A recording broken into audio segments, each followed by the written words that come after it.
काँग्रेसला मोठा धक्का, अशोक चव्हाणांचा काँग्रेस सदस्यपदासह आमदारकीचा राजीनामा। 2 दिवसात राजकीय दिशा स्पष्ट करणार, भाजपत जाणार असल्याची चर्चा। अशोक चव्हाण समर्थक आमदारही काँग्रेस सोडण्याच्या तयारीत। अमित, धीरज देशमुखांसह इतर आमदारही काँग्रेस सोडणार असल्याची चर्चा। तर काँग्रेसमध्येच राहणार, विश्वजित कदम, संग्राम थोपटेंचं स्पष्टीकरण। जनाधार असलेल्या नेत्यांची काँग्रेसमध्ये घुसमट, देवेंद्र फडणवीसांचा दावा।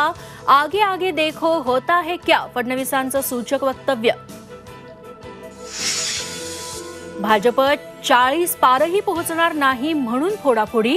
अशोक चव्हाणांच्या राजीनाम्यावरून उद्धव ठाकरेंचा घणाघात। भ्रष्टाचारांना प्रवेश हीच मोदी गॅरंटी, ठाकरेंचा टोला।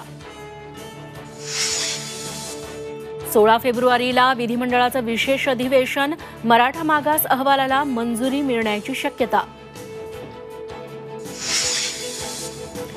पुण्यातील मुंढवा केशवनगर भागात डासांचं वावटळ। मुठा नदीतील जलपर्णीमुळे डासांची पैदास, नदीपात्र स्वच्छ करण्याची नागरिकांची मागणी।